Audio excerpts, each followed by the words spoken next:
esta ocasión pues vamos a hablar específicamente de tips o recomendaciones para salir a campo.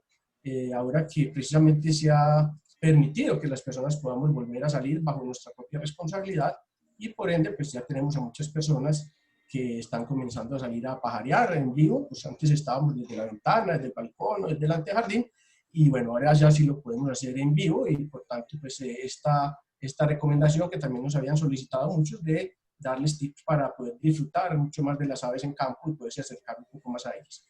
No sé, Rodrigo, si quieres ya oficialmente saludar, lo mismo Verónica, para que ya empecemos oficialmente la presentación. Adelante. No, muy rápido. Recuerda que Luis Germano Larde también nos va a estar apoyando en esta charla. Buenas noches para todos y espero que disfruten esta charla. Adelante. Muy bien, perfecto. Entonces, comenzamos. Lo primero que quiero mencionarles es que básicamente la observación de aves no es un tema exclusivo de científicos, de biólogos, ornitólogos, expertos. Todo el mundo puede observar aves y disfrutar de ellas. Adicionalmente, pues es importante entender que como observadores, pues digamos que no profesionales pues en nuestra condición de amateurs, por decir algo, de iniciación en la pajarería, es importante entender que pues no importa qué educación, qué profesión, que hayamos estudiado, siempre podemos ser útiles para las ciencias si sabemos cómo registrar o cómo compartir todos los hallazgos que tengamos, y eso hace pues que sea importante. Es decir, no tiene, como digo yo, que ser un científico la persona o pues, un biólogo, etcétera, sino que una persona del corriente, simplemente que haga un hallazgo o alguna observación interesante, puede contribuir con la ciencia. Otra cosa es que las aves son básicamente pues unas maravillas, son unas joyas aladas, como hemos venido diciendo en las diferentes salidas, y dejarse maravillar por ellas es una experiencia de recordar para toda la vida, y especialmente en Colombia, donde tenemos pues ese gran privilegio de ser el país con mayor variedad de aves registrada en el mundo. Por lo tanto, tenemos el privilegio de que salimos incluso a la ventana y ahí podemos ver gran cantidades, mientras en otros países tienen que desplazarse grandes distancias para lograr ver siquiera pues, un ave. Entonces, este es un gran tesoro que tenemos que aprender a valorar y a cuidar. Por aquí también, obviamente, otra recomendación más. Aquí ven pues un grupo de pajareros, ya pues oficialmente en campo. Y obviamente lo importante que buscamos todos los pajareros es conectarnos con la naturaleza, con todo lo que tenga que ver pues, con las aves, los animales, etcétera, la flora, la fauna de diferentes lugares. Pero a veces también, más importante que inclusive comunicarnos con la naturaleza, es esto que están viendo acá, y es ir en esta maravilla, Rodrigo. Yo creo que aquí sí tienes que intervenir tú primero, porque mire estos pajareros, el tipo de pajaritos que están observando ahí. Miren dónde los pillaron. Es que yo digo de que una de las cosas más importantes de salir a ver pájaros es conformar un grupo afín, un grupo adecuado, un grupo que le guste lo mismo que a uno, porque las pajareadas tienen muchos niveles, digamos, desde el punto de vista físico y desde el punto de vista de tolerancia y desde muchos otros aspectos. Entonces nosotros en Antioquia hemos tenido un grupito muy agradable, que uno de los fundadores de ese grupo está aquí conectado con nosotros, que es Luis Germano Larte. Pero el señor que en el fondo allá mamando gallo, como ven, es Paul Betancourt, que de hecho vamos a hacer una charla con él en 15 días, que es la charla pues del asado mensual, que nos va a estar hablando de sus experiencias de 40 años de estar pajareando y de sus anécdotas que dieron origen a un libro. Ahí también está Diego Calderón al frente de él. Diego va a estar participando en esa charla. También a la derecha de Paul está Daniel Piedrahíta, ¿no? Y ese calvito es Memo Gómez, que se ha convertido sí, a la izquierda, Rodrigo, no a la derecha, a la izquierda. No, dije a la derecha de Paul, a la derecha de Paul dije yo. Ya, a la derecha de Paul, listo, ok. Está Daniel Piedrahíta, que también es otro compañero de pajareo que lleva con nosotros 30 años pajareando. Y a la izquierda de Paul sí está Memo Gómez, que Memo está más nuevo en este mundo de la pajarería, pero se ha convertido en un fotógrafo extraordinario. De hecho, de una vez, meto la cuña, Memo nos acaba de anunciar que él está dando charlas virtuales y charlas también presenciales por todo el país, y nos anunció que para los socios de la SAO va a ser un descuento del 10%. Entonces, la gente que sea socio de SAO va a tener un 10% en todos sus cursos, en estos talleres que está dando Memo. Entonces, es otro motivo más para ser socio de la SAO. Adelante, Carlos. Muy bien, bueno, entonces aquí claramente la observación, como dice acá, es que conectarse con la naturaleza es una maravilla, pero mejor aún es con magníficos amigos. De manera que salir a pajarear, no solamente salir a observar aves, sino generar estos círculos de amistad y estas experiencias maravillosas entre grupos de amigos con quienes se pueda compartir no solo las aves, sino también muchas otras cosas. Vamos entonces aquí, continuemos. La agenda, lo que vamos a ver esta noche es, primero vamos a ver unos aspectos a considerar antes de salir a pajarear, especialmente el plan. Salir a pajarear es como armar un viaje, ¿cierto? Pues hay que hacer un plan bien organizado para que nos vaya bien y no nos vamos a volver pues, defraudados de que no logramos lo que esperábamos. ¿Qué elementos componen un kit básico para pajarear? La vestimenta pues, que debemos utilizar, mapa, guía y notas, que son básicamente 3 elementos indispensables para un pajarero. El equipo técnico de soporte, si es que queremos ir un poco más allá y ver las aves más de cerca, bien sea con binóculos, con cámara, etc. Recomendaciones para apreciar mejor las aves. También vamos a hacer unas recomendaciones, cómo comportarse en campo, qué cosas hacer, qué cosas no hacer. Compartir también con los compañeros, como decíamos ahí, todas estas experiencias. Mientras más compartamos con los compañeros y amigos, más difusión van a tener las aves y por ende pues más las vamos a poner en la mente de nuestros amigos y de la sociedad en general. Y lo último es invitarlos a registrar todos sus hallazgos. Hay diferentes herramientas que se pueden utilizar para eso y los vamos a mencionar para que realmente ayudemos a registrar las aves cómo se comportan. De hecho, por estos días se ha puesto ya muy activo todo el tema de las migratorias, están ya en proceso de llegar y algunas ya inclusive han comenzado a llegar anticipadamente y empezar a registrar todo ese proceso de las aves migratorias es una maravilla y de hecho inclusive la comunidad científica también lo requiere, entonces la ayuda de todos nosotros es muy valiosa con esos registros. Bueno, vamos entonces a comenzar el plan de salida. Primero que todo, es recomendarles que cuando vayan a salir a pajarear, antes de salir, y sobre todo si uno es novato y no lo ha hecho, pues es decir, aprender primero un poco de aves. Porque tratar de salir a ver algo que uno no sabe qué va a salir a ver, pues es como, no tiene mucho sentido. La idea es primero aprender de aves, conocer un poco de ellas y luego sí salir a campo. Para aprender de las aves se recomienda utilizar cualquiera de las guías. Hay muchas. Yo aquí pues he puesto las que hacen parte de mi biblioteca, pero hay muchísimas más y la idea es que ustedes se hagan una buena guía para que en ese orden de ideas pues vayan empezando a identificar las aves y que vayan también pues obviamente aprendiendo a saber dónde están, dónde se ubican, en qué lugar se ven, en dónde no se ven, qué hacen, qué no hacen, etcétera, cuáles son fáciles de ver, etcétera.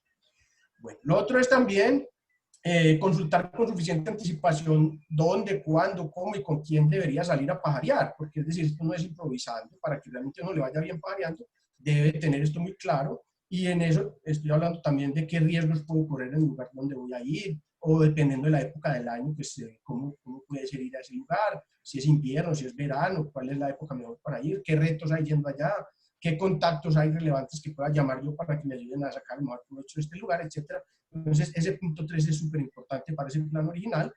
Adicionalmente, tenemos el evaluar varios sitios antes de salir a pajarear. Es decir, ya digamos que uno consulta más o menos dónde puedo ir, pero tener varias alternativas, porque no siempre a todos los lugares se puede ir fácilmente. Entonces, averiguar bien dónde es y priorizar esos lugares, ¿cierto? ¿Cuáles son los más adecuados? ¿Cuáles son los más recomendables? Etcétera. ¿Cuáles son los más adecuados que seguro que yo quiero avistar y demás? Entonces, esa priorización es importante hacerla. Todo esto es antes de salir, no ya después de salir, porque puede uno perder el tiempo, ¿cierto? Bueno, y otra cosa importante es que si uno se está iniciando, pues obviamente avistar aves, lo ideal es contactar a un guía, a alguien experto, relacionarse con alguien que tenga idea, para que también le dé unos ciertos tips y que lo pueda eventualmente también acompañar a campo y para que uno pueda aprender de una persona experta, lo básico al menos, y una persona competente lo más esencial, sería lo ideal también. Entonces, ojalá pudieran contactar con algún guía o algún experto, algún conocedor de aves que le puedan dar estos primeros tips, ¿cierto? Otro tema importante es calcular con tiempo los costos.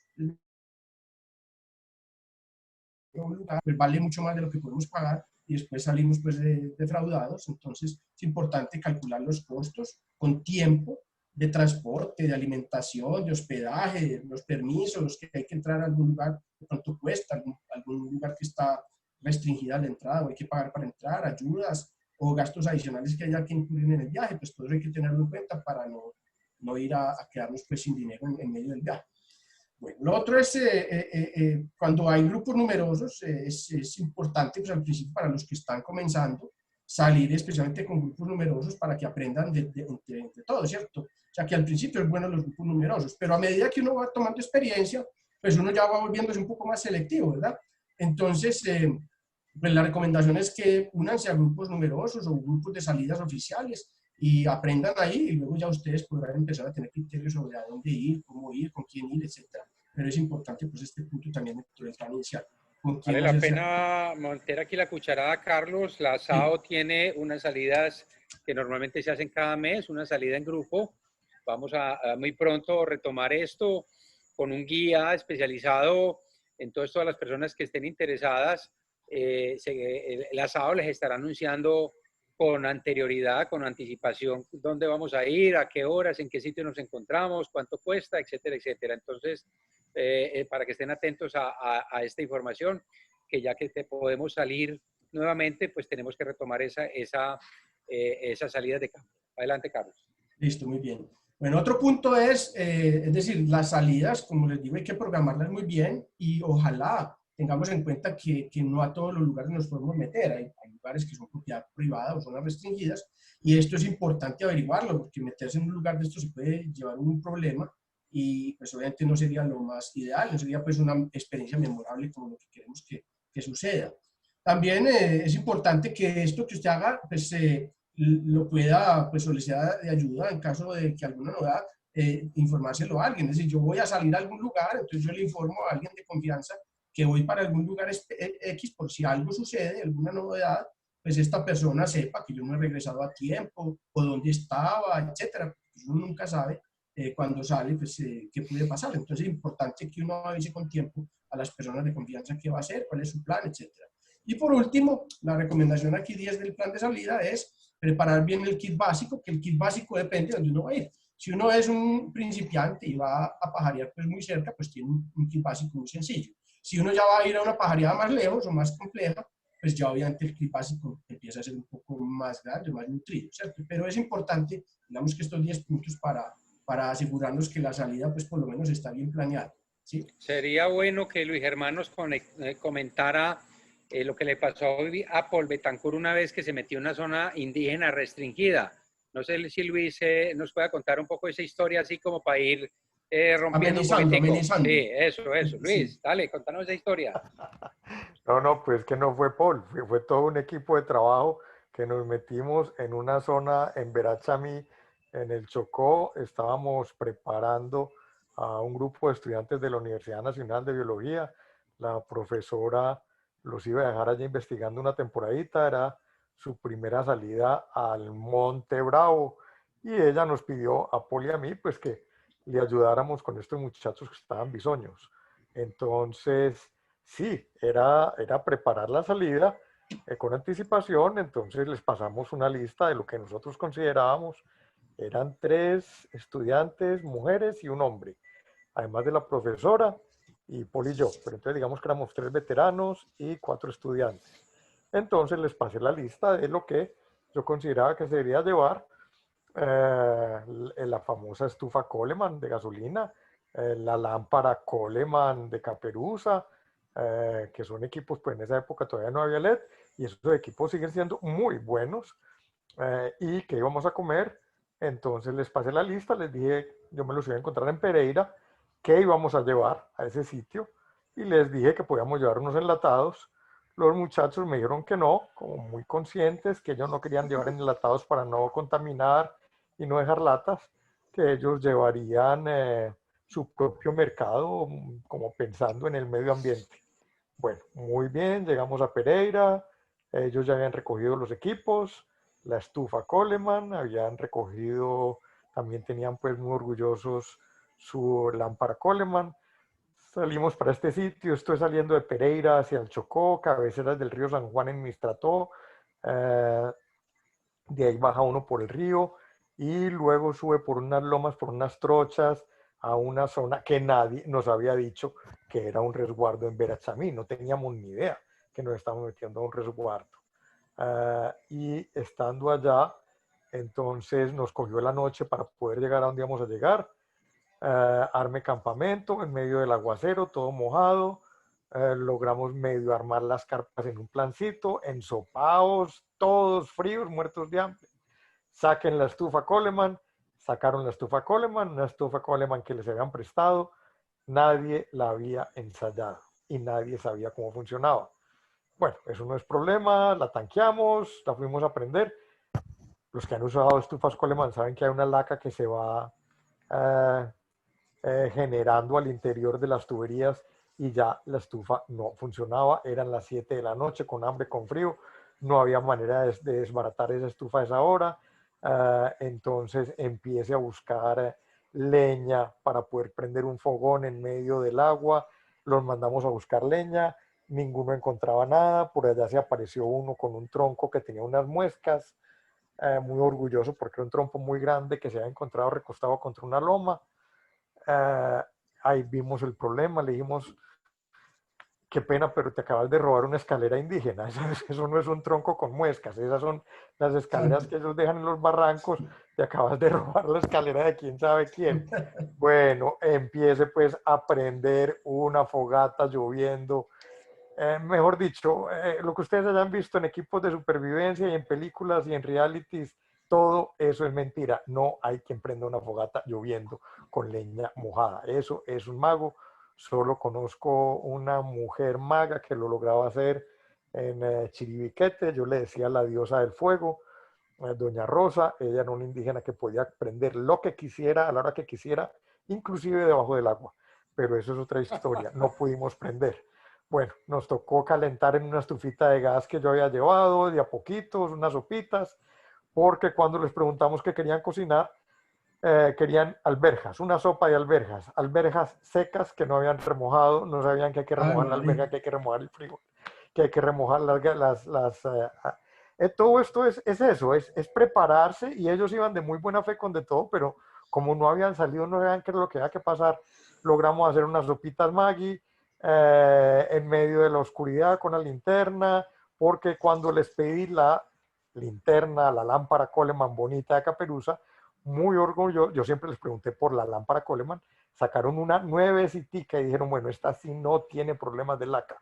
Sacaron la lámpara Coleman muy bella, la armamos, la tanqueamos, les dije, perfecto, ¿me pueden pasar las caperuzas? ¿Qué? ¿Las qué? Las caperuzas. Una caperuza que se pone aquí para que... Ah, no, ¿y eso qué es? Eso es como un bombillo, les dije, sí, el bombillo, pero esto tenemos, es como linterna.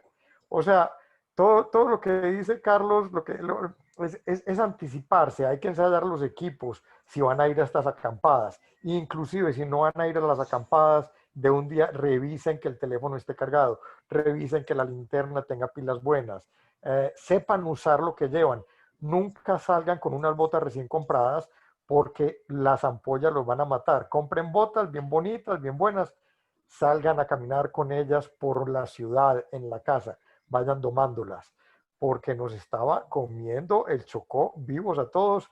Allá los dejamos. Paul al final logró hacerse amigo de los indígenas, que estaban furiosos con nosotros, pero iracundos, y con toda razón, porque nos metimos a la casa de ellos sin pedir permiso. Pero Paul, con su labia y con su carisma, logró echarles el cuento, hasta les compró una cerbatana, salió con cerbatana, salió íntimo amigo de los indios, y allá dejamos a los muchachos a cargo de los indígenas, que por lo menos creo que les hacían sopa por la mañana. ¿Y está seguro que no era sopa de los muchachos?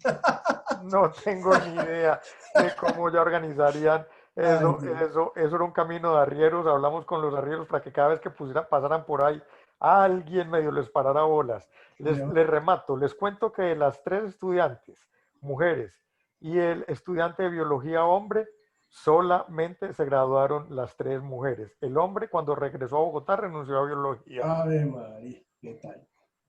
Muy bien, excelente historia, hombre, mi hermano, qué bueno, excelente. Yo creo que todos los pajareros tenemos miles de historias, porque de eso se trata, y hoy día uno las cuenta muertos de la risa, pero uno en campo se puede morir.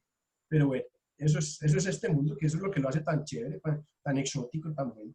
Entonces, muchas gracias, mi hermano, excelente nota. Bueno, continuamos entonces aquí con la presentación y vuelvo, insisto, abierto el micrófono ahí, Luis Germán y Rodrigo, para que cuando necesiten o quieran, meten la cucharada. Igual, Vero, si ves preguntas por ahí también, nos puedes ir diciendo.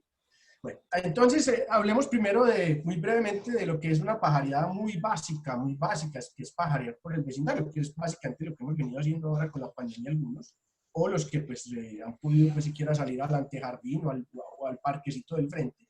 Pero de todas maneras, así sea esa salida al parque del frente, requiere algún tipo de logística, ¿cierto? Entonces, primero, por lo menos, tener un documento de identificación. Es que a veces la gente sale a trotar y hacer ejercicio el fin de semana y ni siquiera lleva un documento de identificación. Y no es ni siquiera porque haya un policía que le pida a uno el documento, no, eso es lo de menos, sino que le llega a pasar algo a uno, se desmaya o algo, y nadie sabe quién es uno, no tiene identificación, no hay forma de... Entonces, esas son cosas que hay que pensarlas, siempre llevar identificación. Bloqueador y repelente, pues obviamente bloqueador siempre que haya pues la zona soleada y así no sea muy soleada también, así el sol no se vea pega duro. El repelente pues dependiendo de la zona también.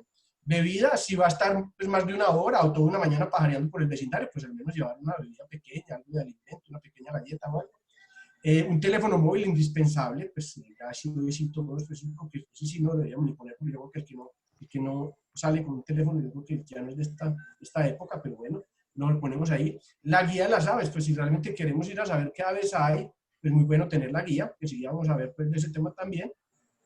Y pues ya si quiere estar un poco más técnico, pues los binoculares o climáticos y una cámara de fotos, pues si quiere registrar las aves que va viendo.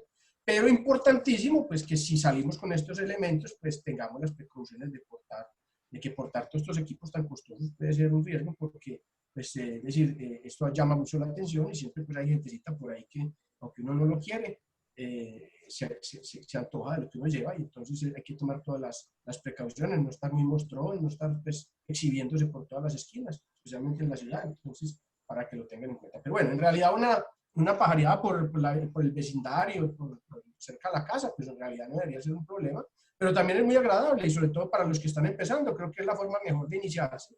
Por ahí cerca de la casa, si hay pues, obviamente una vegetación y aves que permitan pues, hacerlo, porque es como un deportista, es decir, uno no sale a jugarse el partido oficial de una, sino que uno se empieza a entrenar y la mejor forma de entrenarse es ahí cerca de la casa o en lugares cercanos que no requieren una gran inversión para ir y luego que uno se toma confianza ahí, pues ya así dar un paso adelante y sea una pajareada un poco más exigente, que es esta precisamente que vamos a tocar acá. Entonces, realmente ya una pajareada de un día completo o de varios días, pues requiere ya de un plan un poco más complejo, ¿cierto?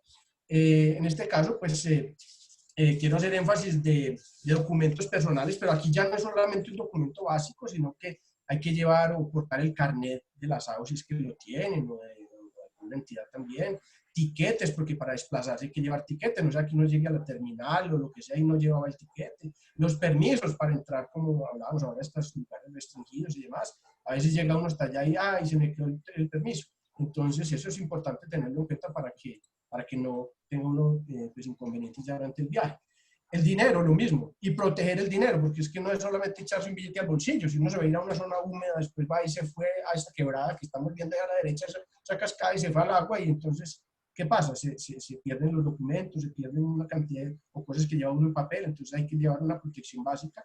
Lo mismo equipo de comunicación y audio, y cuando yo digo equipo de comunicación y audio, estoy hablando que sea full, como decía Luis Germán, es decir, el equipo de comunicación full es con batería llena y con cargador a bordo, y si es este tipo de walkie-talkies, por ejemplo, como el que estamos viendo ahí, que también sirve mucho, que son unos radiecitos que hoy día ya se consiguen de forma favorable, que tienen alcances de hasta 2 y 3 kilómetros, en donde no hay una señal para un teléfono, por ejemplo, a veces se meten en zonas donde no hay señal para teléfono, pero un walkie-talkie de estos puede servir mucho para comunicarse con sus compañeros a distancias de 1 a 2 kilómetros y uno ya sabe dónde está el otro, ¿cierto? Si es que llegaran a separar, que no es lo ideal, pues, pero siempre sirve de ayuda.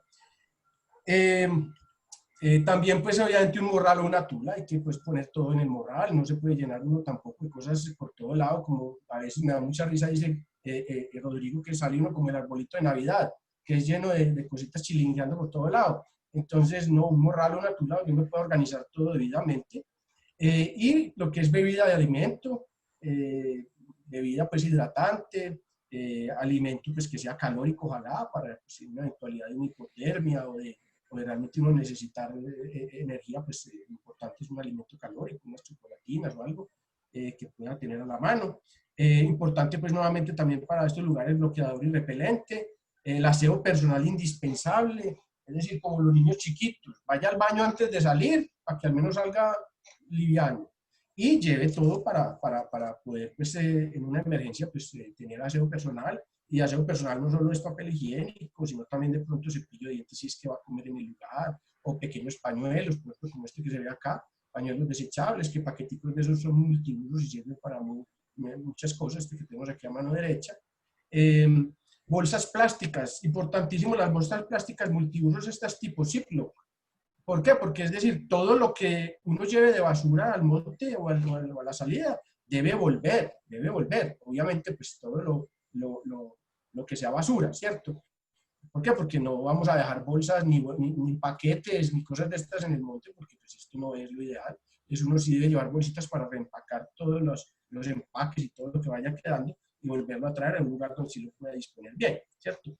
Y bueno, otros elementos del kit básico, que son una lista interesante, y aquí pues ya es el criterio de cada quien. Lo importante es que uno también viaje lo más liviano, pero lo más completo posible. Y es un pequeño botiquín, y en ese botiquín vienen pues medicamentos personales, ¿cierto? O para eventualidades, un dolor, una alergia, una inflamación, náuseas, etcétera. Unas curitas, es decir, una curita, ¿no? Nadie está expuesto a que, pues, exento de que agarró por ahí una zarza y se hizo una herida, y una curita pues puede salvarlo ahí fácilmente, pues, o evitarle pues un inconveniente. También desinfectante, una aguja es fundamental, es decir, casi siempre me pasa mucho que me agarro de un tronco o algo y se me mete una astilla en la mano o en el dedo, y una agujita para sacarse así, es que no, todo el día con esa astillita en la mano, en el dedo, eso es aburridosísimo. Copitos eventualmente, no sé, un pequeño insecto o algo que se entró al oído, o alguna herida que uno se hizo con el copito, que se puede tratar de asistir, etc. Y bueno, otras cosas, por ejemplo, el cuento del pito, Rodrigo. No sé, usted tiene un cuento de un pito muy bueno. El pito es fundamental en el kit. ¿Ah? ¿Usted lo encontraron de Don Pito o no? No, el pito es un elemento que Luis Germán fue el que nos dijo que siempre tenía que estar en un kit, y yo le hice caso, y la verdad que cuando a mí me dejaron abandonado por una isla en el Amazonas, el pito no sirvió porque ya estaba demasiado lejos, pero sí es importante lo del pito. Y de hecho, ahora hace un par de años que estuvimos en el Putumayo abajo, en Puerto Leguízamo, con el grupo nuestro, en determinado momento por Betancur y Daniel Piedrahítas se perdieron en la selva, pues estábamos viendo la cotinga roja. Ellos se quedaron viéndola, nosotros ya la habíamos visto, ya la había fotografiado, entonces nosotros salimos del monte con uno de los guías, pero ellos se quedaron solos. Y Paul es una de las personas que dice que él nunca se pierde, pero yo creo que da 2 vueltas a Canela y ya está perdido, pero él dice que no. En todo caso, se perdieron y ya nos estaba cogiendo la noche y nosotros esperando, y bueno, esto es porque no llegan. Entonces mandamos el guía, bueno, vaya con él a buscarlos. Pero en ese momento yo tenía un pito que es una especie de trompetica de esas, como una bubucela, pero chiquita, y eso pita durísimo. Y por ese pito le salvamos el tener que haber dormido en la selva, porque lo lograron rescatar, pero por el pito. Entonces es muy importante un pito cuando estamos en zonas tan lejanas como la selva, la Amazonía, la Chocó, o incluso en algún otro paraje. Uno se va a un hueco o alguna cosa y uno gritando no le oyen, pero con un pito le pueden salvar la vida. Adelante, Carlos. Perfecto. Muy bien, excelente también esa historia, hombre, Rodrigo. Una navaja multiusos, como esta que vemos aquí, importantísima para una eventualidad, pues se desvara uno con una navajita. La linterna LED, como decía Luis Germán, full. Cuando yo digo full es que no solo va la linterna con una batería full, sino que llevamos una de repuesto ahí también full. No es que, ay, hombre, se me olvidó que yo no había cargado esta batería y no duró sino 10 minutos. Ni para qué la llevamos, a estorbar. El encendedor full, es decir, que también el encendedor tenga suficiente pues, combustible para que sirva para varios usos. Una pequeña lupa, el mapa que ya hemos hablado, la guía de y la libreta y lápiz o sustituto resistente y al agua. Importante, pues que a mí me encanta el lápiz porque es que el lápiz, eso le taja la punta a uno muy fácil y eso no importa si se va al agua, eso sigue funcionando. Entonces, el lápiz es lo más, inclusive me gusta partirlo a la mitad, porque eso tan largo, eso no, es que la mitad me encanta porque no estorba tanto. Bueno, y el tema técnico ya de soporte, si uno se quiere ya meter con un poquito de tecnología, pues al monte o a una buena pajareada, pues aquí sí es importante Carlos, tener, pues, sí, adelante Luis si Hermano. me das un permiso antes de que empeces con el kit básico, Sí. acaban de poner ahí la nota ya se me borró, pero alguien puso, inclusive me encantó el nombre, un chubasquero o el poncho. Yo no salgo sin eso. Si Sí, salen sin el poncho o el chubasquero, echen una bolsa de basura industrial. Inclusive yo echo dos. Una que me sirve como bolsa para echar cosas, que tengo que cruzar un río, que se vino el aguacero, cualquier cosa la uso como carpita. Y otra que se le puede abrir un roto y se usa como poncho. Pero busquen esos ponchitos baratos, no se pongan con nada complicado, pero por lo menos dos bolsas de basura industrial. Si quieren una blanca y una roja, casi siempre hay alguien que nos llevó, de manera que también no sobra prestar una y están ahí y no estorban para nada. Y de lo que tú dijiste de la lupa no es un adorno. Como tú dijiste, a uno se le entierran cosas, a uno se le meten cositas, las tunas son abundantes, una lupita ayuda a sacar eso. De manera que eso de la lupa no es simplemente un adorno. Y el encendedor, por favor, compren el encendedor Bic común y corriente. Manténganlo, fíjense de esos transparentes que sí tenga gas. este está aquí, véalo aquí. Sí, ustedes van a ver en todos los realities que hay un señor que carga una varilla de hierro, de magnesio, que echa chispas y las chispas caen sobre las hojas secas y las hojas se encienden y él sopla. O hay otros que son capaces de rozar dos palitos y No, sacarle no, fuego. Olvídense, no, olvídense, no, eso no, no no, pasa no. en la televisión. Sí, de Yo acuerdo. llevo muchos años en el monte con el palito de magnesio, uno se entretiene cantidades. También les dicen que compren un buen cuchillo. Hicimos toda una encuesta sobre cuchillos, cuál es el mejor cuchillo a llevar, un buen cuchillo de monte. Hicimos una encuesta, los que salíamos al monte que llevaban cuchillo, ¿para qué lo usaban? Y la mayoría de las personas estuvieron de acuerdo en que el cuchillo es utilísimo para untar mermelada en el pan. De manera que terminan comprando un cuchillo para matar osos, que pesa cantidades, que vale 450, 500 mil pesos, 150, $200, porque les dicen que ese es el que usaba Rambo, y les aseguro que para lo único que lo van a usar es para untar mermelada. La navajita es lo mejor que pueden llevar. Lleven la navajita tiene de todo, la navajita les ayuda a desbararse. Muy bien, mi hermano, excelente aporte. Sí, el mejor cuchillo que puede llevar uno es el que se queda en la casa. Mm. Sí, eso es verdad Carlos, mucho. Sí. Bueno, hola entonces Carlos, siga. ¿Sí? hola, voy a intervenir un momentico en el tema antes de que sigas, continúes. Hay unas cajitas de unas mentas Altoids muy famosas, ¿cierto? Vienen en varias Sí. presentaciones. Hay una que es de un tamaño de 50 gramos y se han vuelto muy populares en Estados Unidos, bueno, y en todas partes del mundo ya, porque con ellas arman unos kits, porque de verdad son muy útiles para cargar inclusive este tipo de cosas que estás diciendo, por ejemplo, la candelita, la lupa, la navaja, cabe. Yo las uso, tengo inclusive varias, una que es como un botiquín chiquitico micro, otra que es como para lupa, estas cositas. Los invito a que entren en YouTube y busquen estos kits de Altoids que hay de supervivencia, hay de primeros auxilios, etcétera, hasta para pesca y todo. Y son unas cajitas muy pequeñas, muy útiles para cargar todo ese tipo de cosas. Sirven mucho, son muy útiles. Entonces, eso era pues como lo que les quería compartir. Muchas gracias, Carlos. Buen aporte. Listo. De hecho, les cuento, esto que estamos viendo aquí como el kit, aparte del líquido y el alimento, y tal vez esta botellita que es muy grande, no pude conseguir una más pequeña que generalmente utilizo, no la encontré, todo cabe en este estuche, todo cabe ahí, o sea, todos estos otros elementos caben en ese estuche y ahí va uno con ese estuchito full, ¿cierto? Entonces, eso es lo importante, irse liviano, pero también tener lo indispensable, no sea que uno vaya a pasar trabajos pues, en el campo, ¿cierto? Bueno, continuamos entonces con el tema técnico, y tema técnico les decía yo el tema de los binoculares o la cámara, pero acuérdense que cuando uno se va a tiempo para el monte o para el campo, pues es decir, la memoria se acaba, las baterías se acaban, entonces hay que llevar los estuches para que se protejan los productos, hay que llevar los lentes, las baterías y todo, pues los trípodes o el monopié pues, para la cámara, si es que lo va a llevar. Entonces, todo esto, a eso sí aumenta un poco el peso y la cantidad de elementos, pero todo depende de lo que uno quiera ir a hacer durante la pajareada. Entonces, si va a llevar equipo técnico, tiene que llevar todos los elementos y accesorios para que el equipo técnico no le vaya a fallar, porque eso sí sería lo peor, encartarse uno con una cámara y no haber llevado la batería o el cargador. De hecho, al mediodía no tiene batería o le toca empezar a tomar ya una fotico cada 10 minutos para poder ahorrar, y eso es frustrante. Bueno, y aquí tengo otro tema, que es este tema del playback, que lo quiero mencionar en este momento, y es que con esto hay que tener muchísimo cuidado, porque la gente escucha mucho que se llevan audios o cantos de aves al monte, y entonces las aves se acercan, y esto sí, de hecho funciona y todo, pero esto lo tiene que hacer gente responsable. Por favor, los que no pajarean, los que no tienen experiencia, los que no saben hacerlo bien, no juguemos con esto, porque esto es entorpecer, esto es afectar las aves, esto es alterar su normal hábitat.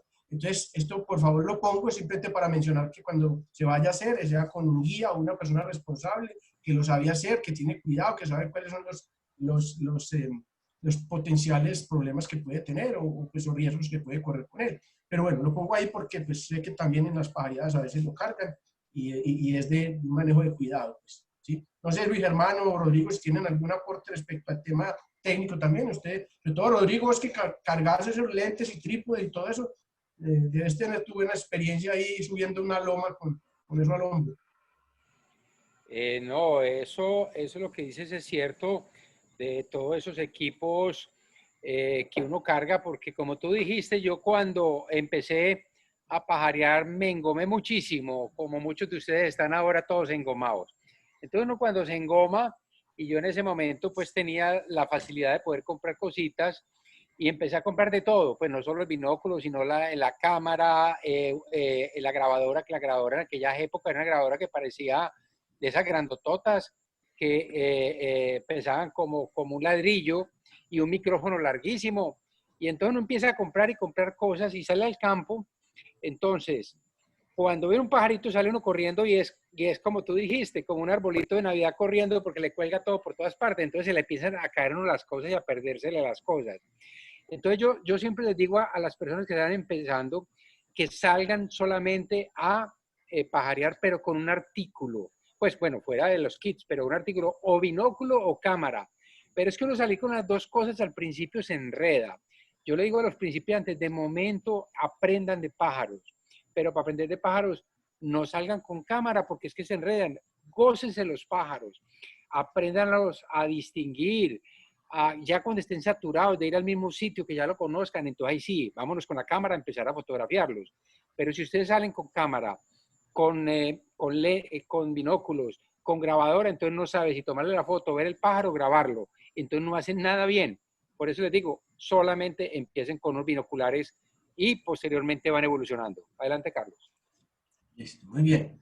Bueno, otra cosa es también cuando estamos preparando un viaje y una salida donde hay que quedarse ya en el campo, no hay un hotel cercano, no hay un recurso, o queremos simplemente tener la experiencia de quedarnos en el campo. Aquí sí, esto tomaría un programa completo, porque ya esto es un tema de camping, de cómo poner una tienda de campaña o carpa que llamamos aquí en Antioquia, y la dotación de toda la carpa. Entonces eso, pues simplemente ahí es que cuando vayan a salir ya de un día para otro, y se vayan a quedar en una carpa, pues ya tomen las medidas que esto conlleva y que son bastantes, elegir el lugar, qué cuidados tener, ¿cierto?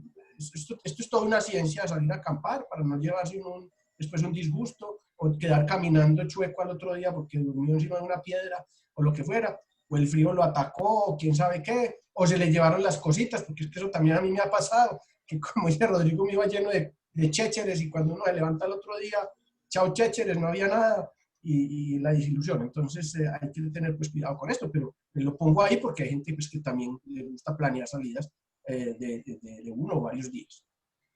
Bueno, ahora miremos un poquito detalles sobre los elementos que hay que cargar para salir a pajarear. En este caso, pues hablemos de la vestimenta.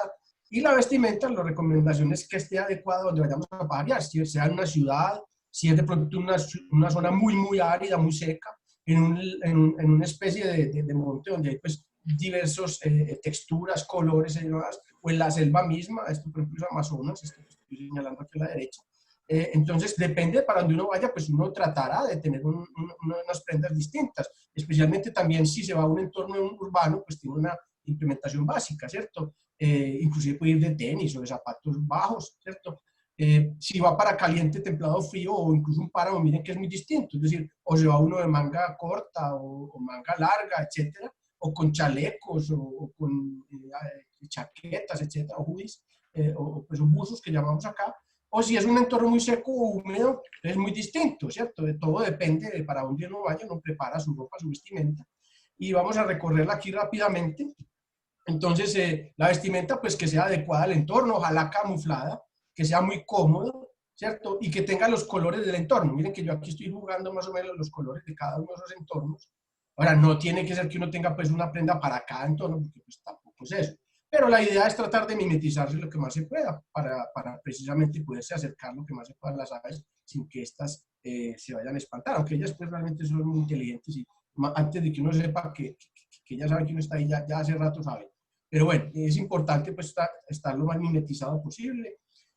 También en términos de las lonas y demás, es decir, dependiendo si es muy húmedo, entonces utilizar telas impermeables o sintéticas, tipo nylon o poliéster, etcétera, y otras, pues si es para temas más fríos y demás, pues temas de algodón o fibras un poco, pues que guarden un poco más la temperatura del cuerpo y demás.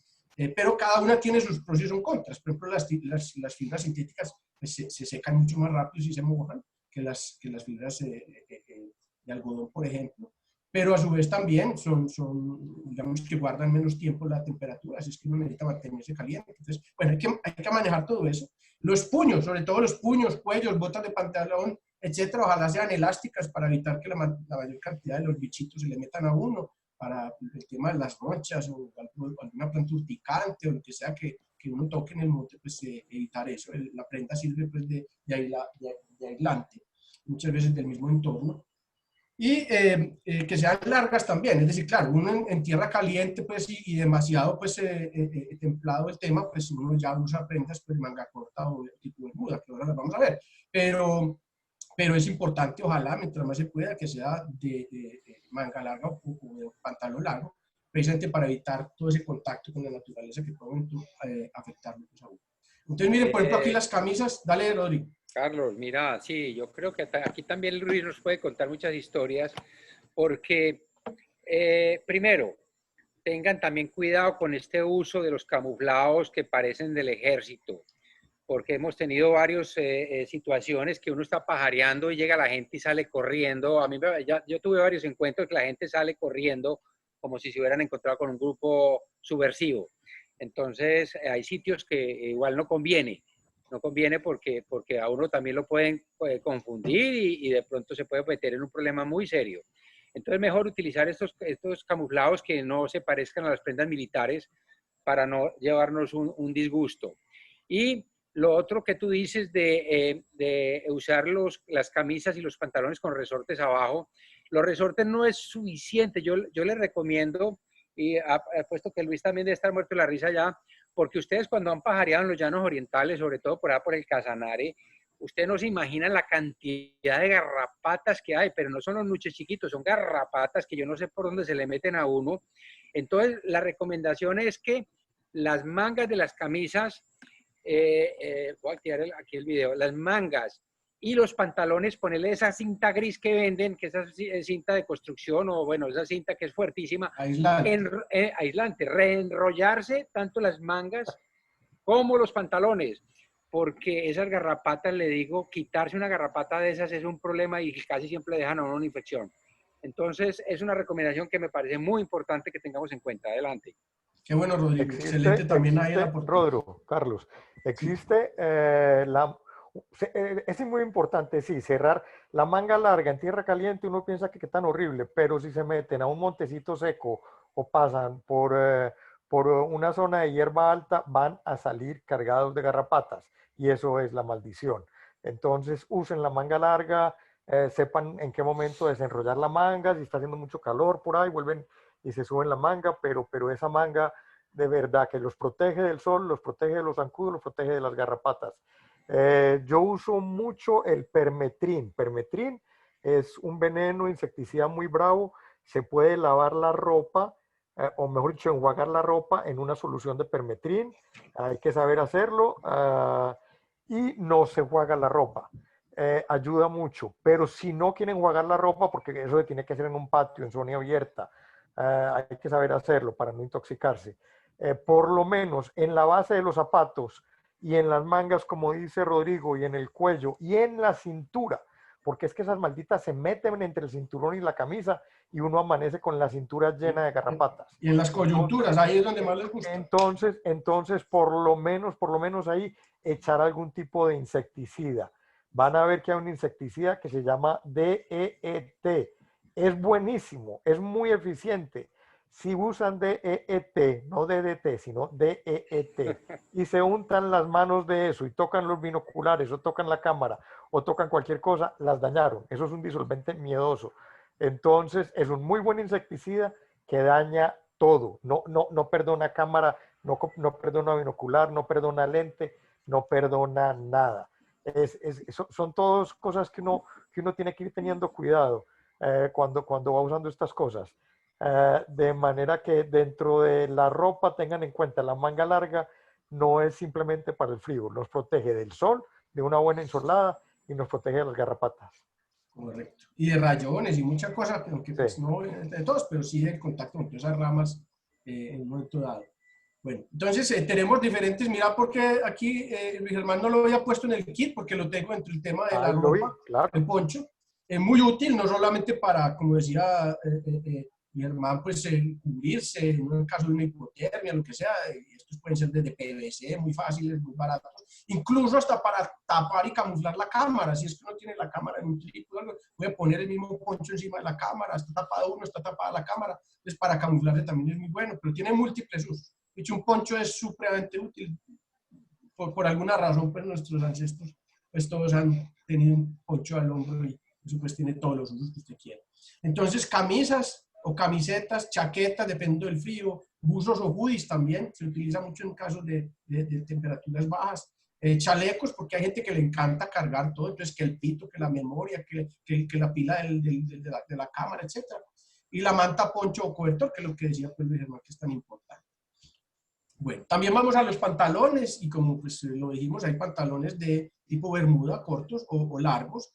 Vuelvo, insisto, pues aquí ya con la cinta, con el elástico, pues como se ve aquí en la foto, que cierre al máximo pues el acceso de cualquier animalito. Eso pues en el tema de los pantalones, que no tiene mucho misterio, pero también pues ahí lo ilustro. El tema de los zapatos, importante, depende si estamos en la ciudad, pues unos zapatos bajos.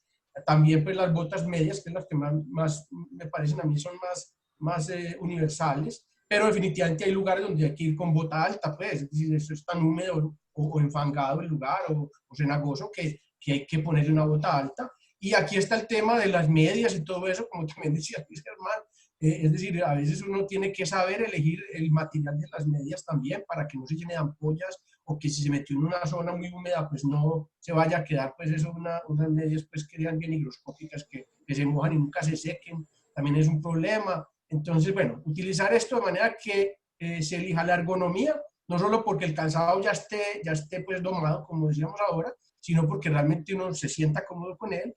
El material es muy importante, que sea muy resistente. Miren la punta reforzada, eso es importantísimo. Es que la gente no cree, uno sale muy confiado, pero es que en el campo hay tantas piedras, tantos troncos. Si uno se tropieza en la casa que la conoce, imagínense lo que es en el campo que uno está pasando por lugares donde no está muy familiarizado. Se llega a dar un golpe con un pie en una roca y hasta ahí llegó, o sea, a cojear y ahí para atrás, porque ¿quién sigue? Entonces se daña uno la pajareada por no tener unos zapatos adecuados. Entonces es importante pues que los tengamos en cuenta. También los demás accesorios. Carlos. Dale, Rodrigo. Aquí una anotación. Cuando utilicemos las botas pantaneras, ojalá que no sean de bota alta y estrecha arriba.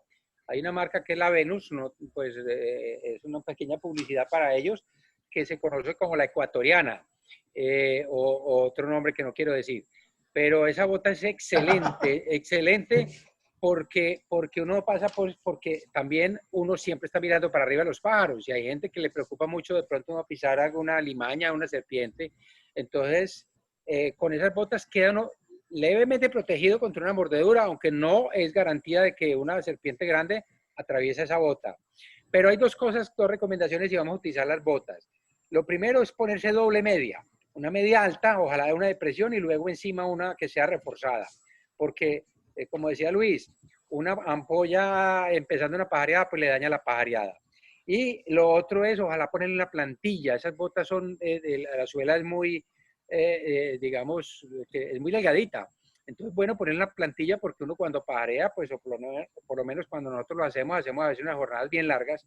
Entonces, bueno, es muy importante estar bien protegido y bien cómodo. Entonces, yo personalmente utilizo las botas pantaneras con mucha frecuencia porque me siento protegido y no tengo que estar mirando qué estoy pisando en el suelo. Adelante, Carlos. Rodro, me sí, permiten, con respecto a las botas, un temita, mensaje social. Yo compro las botas, esas que vos decís, las Venus, las más baratas. Se consiguen increíblemente en 20.000, 20 y pico mil pesos, inclusive hasta menos en algunas partes. Las usa uno toda la temporada a la salida. Y al final, cuando va a volver a Medellín, se las deja de regalo al guía, al compañero, al dueño de la casa donde se quedó. Y la gente queda muy, muy, muy agradecida. Porque uno podría comprar unas botas muy grandes, muy pesadas, muy finas. Y sí, son muy buenas. Pero volver con eso a la casa, empantanado, y volver a lavar eso, y por 20.000 pesitos dejar esas boticas de regalo. A mí me encantan esas botas por todo lo que ustedes dijeron, que son muy útiles, pero también porque sé que al final del viaje las dejo de regalo, pues son viajes de máximo 8 o 15 días, están nuevas, verdad que no estoy regalando nada viejo, y la gente queda muy agradecida y esas boticas tienen ese uso final. Muy bien, excelente punto, mi hermano. Ese tema de mantener unos aliados en el campo, gente que ya lo conozca a uno y que uno los pueda ayudar de alguna manera también con ese tipo de obsequios, pues eso sirve para ellos y sirve para uno, que lo descarga uno de un peso adicional de regreso. Lo importante también que no mencionamos son estas suelas antideslizantes, ojalá se utilice, porque es que el campo es muy, muy seguro, a veces hay pendientes muy bravas y muy lisas, y pues es decir, no es garantía que uno no se caiga, pero por lo menos le va a evitar muchas oportunidades de una caída que también puede ser compleja. Pues voy a avanzar rápidamente con este tema porque esto ya es muy evidente para todos. La utilización de gorras, del tapabocas ahora, pues que hay que seguir utilizando, de los lentes o las antiparras, pues que tienen una utilidad, algunos pues les encanta por el tema pues estético y lucirse con eso, pero realmente el que uno puede en un momento dado matizar la luz para ver un ave de mejor forma, hay unos lentes de estos que te permiten tener un mejor control de la luz y sobre todo a contraluz y poder observar las aves mejor. Son muy útiles. Y en el tema de los sombreros, miren que aquí hago mención del ala ancha y de esta extensión del sombrero que es muy útil para evitarse una insolación, etcétera, porque pues decir, todo eso ayuda a que en un momento dado pues uno en el campo esté más protegido y demás, y no vayan a creer, una gorra es muy chévere, pero atrás en el cuello, si no tiene este tipo de elementos, se puede insolar uno perfectamente si no se ha hecho buen antisolar y demás. Entonces es importante pues tener todos estos elementos a la mano y pues funcionales, no es solamente decorativo, eso no, en realidad no, sino que realmente que sea funcional, que nos ayude a controlar las inclemencias del clima en un momento dado. Listo. Bueno, voy a seguir acá, entonces ya entrémonos a los mapas. Los mapas hay de diferentes tipos y hay mapas desde mapas muy básicos, un mapa que uno compre de la región, también a veces los venden, obviamente pues son de papel, habrá que plastificarlos o pues son de un solo uso, o si uno los cuida pues los podrá reutilizar. Ahí están también los impresos, por ejemplo, este que ven acá, yo redibujé en un programa de diseño todo el embalse del Peñol Guatapé y hice yo mi propio mapa y lo plastifiqué, porque yo me muevo mucho en esta zona, entonces quería pues tener todos esos lugares identificados. Yo hice mi propio mapa y lo imprimí y lo plastifiqué. También hay temas, digamos que copias fotografiadas, por ejemplo, estos que vemos acá son capturas de Google Maps o de Google Earth, en donde uno lo puede ver de forma de croquis o de forma pues ya más fotografía. Y pues es decir, uno puede simplemente tomarle un pantallazo a lo que está viendo para tener uno más o menos una guía por dónde va la vía y dónde se va a estar moviendo uno y tenerlo sin necesidad de tenerlo en línea, porque a veces en estos lugares no siempre tiene uno señal permanentemente, entonces por lo menos tiene uno la foto del pantallazo guardada en el celular, pero también requiere, por ejemplo, la batería misma del celular, entonces por eso a veces estos mapas que uno pueda llevar plastificados, dobladitos, puede ser también mucho más útil porque no requieren batería, ¿cierto? Hay otros mapas que incluso son pintados como este por ejemplo es entrando al Tayrona, entonces uno lo puede dibujar también en su libreta. Yo por ejemplo le tomé una foto y lo guardaba en el celular, simplemente para irlo consultando. A medida que iba avanzando, pues lo voy consultando en el celular, en la medida en que tenga pues batería. Y estos otros que vemos aquí a la derecha, pues ya son en línea. Si uno tiene buena señal y buena cobertura, pues uno puede perfectamente ir viendo dónde está, qué hay, incluso puede consultar, como vemos ahí, los mapas al tiempo, el que es de más digamos que esquemático y el que es más fotográfico. De todas maneras es importante, perdón, me devuelvo acá, que antes de salir se averigüen todo sobre la zona, es decir, no solamente qué aves hay, sino qué accidentes geográficos, si hay ríos, si hay algo turístico, algo que ver. A veces vamos a una zona que es alejada, donde es difícil volver, y es una zona pues, de una única ida, dígase, no sé, nos fuimos para el Casanare, nos fuimos, no sé, para el Bichada, o usted diga para dónde, el Chocó, y no es fácil pues uno estar toda la semana yendo allá. Entonces, no sé, había una cascada hermosa y no nos enteramos, no lo averiguamos bien, y nos perdimos de ese evento tan interesante. Entonces, no solamente averiguar sobre las aves, sino también averiguar sobre el lugar y qué puede haber también atractivo allí que podamos visitar y conocer, porque eso es lo que hace memorable la salida. Bueno, temas de las guías de aves, como lo decíamos al inicio, hay muchas formas de aprender, de saber, de identificar las aves. Aquí tengo todas las guías físicas, que es muy interesante tenerlas, siempre están a la mano. Hay algunas que son inmensas, otras que son más livianas. Uno tiene que escoger cuál guía quiere llevar a campo. A mí me gusta mucho siempre llevar una guía física. Hay otras que están en PDF o en PowerPoint, en diferentes extensiones, que uno carga también en su teléfono y las puede pues, simplemente consultar ahí en línea, siempre y cuando tenga batería. Y hay otras que son en línea, por ejemplo, estas que vemos acá, ¿cierto? En donde pues, perfectamente puede uno ver, pues, en este caso, pues, Merlin, que es una aplicación gratuita que nos permite pues, buscar aves, simplemente digita allí y le permite saber por el color, por el tamaño, por diferentes características cuál ave puede ser la que uno está viendo. Y esta otra que sí es con costo, que hay que pagarla, pero que es muy buena también, que es Aves Colombia, que es una que yo utilizo también. De hecho, me la recomendó Rodrigo y yo la compré inmediatamente. Ha servido muchísimo para este tipo de aves. Entonces, hay forma de saber de aves de todos los estilos. Al que le gusta el tema digital, al que le gusta el tema simplemente pues que pueda abrirlo en el mismo celular, pero que no sea en línea, y estas que son las tradicionales, que a mí también me gusta guardármelo, porque no siempre uno sabe que se le perdió el celular, que se cayó al agua, entonces perdió en todo contacto. La guía esta también puede servir, aunque también la guía pues, podría irse al agua. Pues, listo. El tema de las notas. Tomar nota es fundamental para un pajarero, pues no solamente para recordar, porque pues uno sale tanto y ve tantas aves que no se acuerda de esa donde la vio la última vez. Entonces es importante llevar notas de lo que es más relevante, de los hallazgos que tuvo, de cosas relevantes que quiera dar si vuelve, etc. Entonces estas hay notas físicas, que son estas que vemos acá. Hay libretas muy pequeñitas como esta, que inclusive la carátula aquí, la tapa es sintética, ¿cierto? Es de un PVC y las hojas pues aquí sí. Y esta es una libreta ya un poco más grande, más robusta, digamos para escribir un poco más holgado, si es que a la gente le gusta hacer su diario de viaje o lo que sea, lo que llaman el journal, aquí pues lo pueden hacer, pero pues claramente depende de lo que uno esté dispuesto a llevar y a cargar. Pero las notas son fundamentales y físicas excelente, como decía yo, con un lápiz ojalá, o un lapicero que no se vaya pues a afectar por la temperatura alta, que empiece a migrar tinta o por el agua, etcétera.